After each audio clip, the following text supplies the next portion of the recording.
Colonel Nielsen. Thank you for being here. You know, I'm very comfortable flying along at about 1,000 miles an hour pulling 9 Gs, and it's a little less comfortable here. So if I make a few misstatements, you'll all please forgive me. Politicians have to figure a way to say things without saying anything. They talk, we really don't know what they're saying. I don't know how to do that.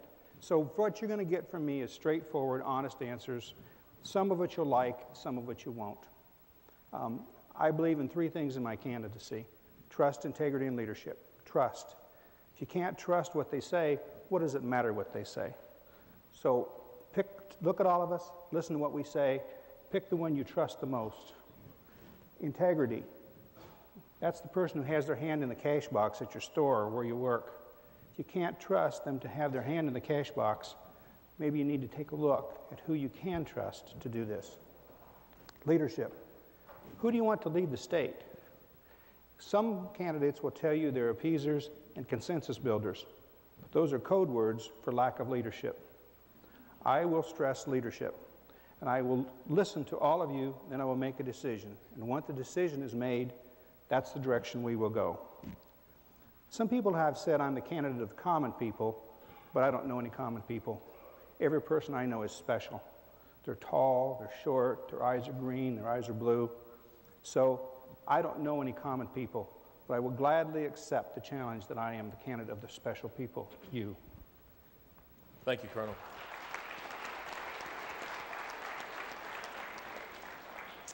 All right, time now for our question and answer period. The purpose of this forum is to let you and the public know where these candidates stand on the issues that are important to the NAACP and all those it represents.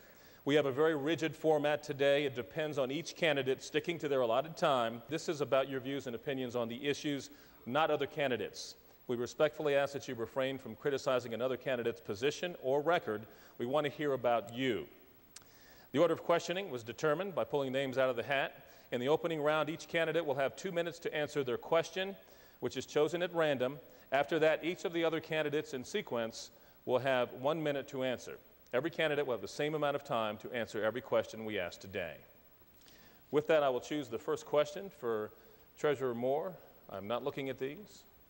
Oh, I had to make sure my hand was in the right place.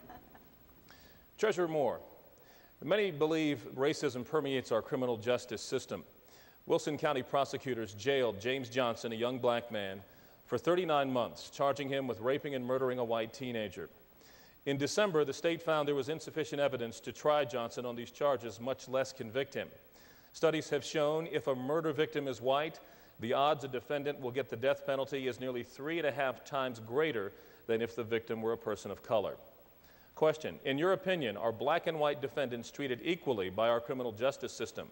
If not, what will you do as governor to create a system that's colorblind? 2 minutes or 1 minute? General? You have 2 minutes. 2 minutes, okay. Just want to make sure. First of all, let me say, as a former federal prosecutor, I don't know of a position that requires more understanding of your society. There is so much of the public trust that's put in your hands, very powerful positions. And we have to have a system where prosecutors understand their job is to make the system work in the fairest way possible to society. And I hope that I don't live in a state and live in a nation where it makes a difference what color your skin is, the way you're treated in the courtroom. The statistics bear out otherwise. There is a difference here in North Carolina when you look at the statistics. In terms of how we mete out the death penalty, though, let me say, I have to be straight up with you. And there are people who may disagree with me on this issue. But I do believe in capital punishment. I do believe that there is biblical evil that lives among us. And for some crimes, you give up the right to be here on the earth with the rest of us. But that penalty must be fairly implemented. And no government and no governor should sit idle thinking that that is not being done. We have a system that needs improvement. And as governor, I'll work very hard to make sure we improve it. Okay. Justice Orr, 1 minute. I think we all understand that historically racism has unfortunately and tragically been a part of the criminal justice system. And obviously it is a responsibility on all of us. And I spent 18 years as a judge. I understand the extraordinary responsibility that we have, not just to in practice eliminate that, but to make sure that our communities, our citizens understand that that is unacceptable, that justice for all and equality of justice is the critical component of our system. There are numerous reforms that can be implemented and should be implemented that would improve the criminal justice system and improve the capital punishment system. Those reforms do need to go forward. I think under limited circumstances, capital punishment is appropriate.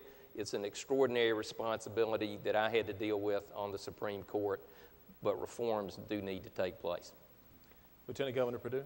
Thank you. The death penalty is a decision that many of us agree with and disagree with. I'm a supporter of the death penalty, but I've also been a supporter of the de facto moratorium that we put in place as the Council of State gave it to the courts to decide what the proper procedures are. I have a long record of trying to have fairness in all kinds of civil justice. I was a strong leader when I was in the Senate of the Death Penalty Center, good lawyers for both black and white Latino defendants. I believe in the Innocence Project that's ongoing now. I think there's great hope for us that any person who's on death row or highly adjudicated has a chance to have their case heard. I believe in that. And as the next governor of North Carolina, on my watch, I will do whatever it takes to be sure there's not a James Johnson or a Darrell Hunt or a Duke soccer team either. I mean, I think it's all reprehensible. We don't want those kind of bad folks in the judicial system of North Carolina, and it's wrong. And as a governor, I'll try to stop it out. Thank you. Colonel Nielsen. Of course, black people are treated differently. There's no doubt about that. There's no sense kidding about that. We have to stop it. We have to focus on that to stop that. We have to be determined to stop that. Currently, people already in the system haven't done much to stop that.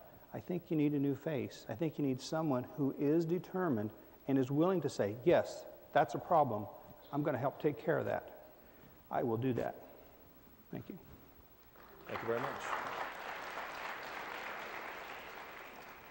Our next question will go to Justice Orr first. Justice Orr, North Carolina is the last state in the Union to prohibit public employees from collective bargaining. The NAACP feels the 12-year struggle for a union of minority workers at the Tar Heel Smithfield plant demonstrates what appears to be North Carolina's hostility toward union rights. Question: the NAACP would like to know, as governor, will you help make the economic playing field level for minorities and the poor by using your leadership to help repeal the anti-collective bargaining law and bring justice to the workers at the Smithfield Tar Heel plant?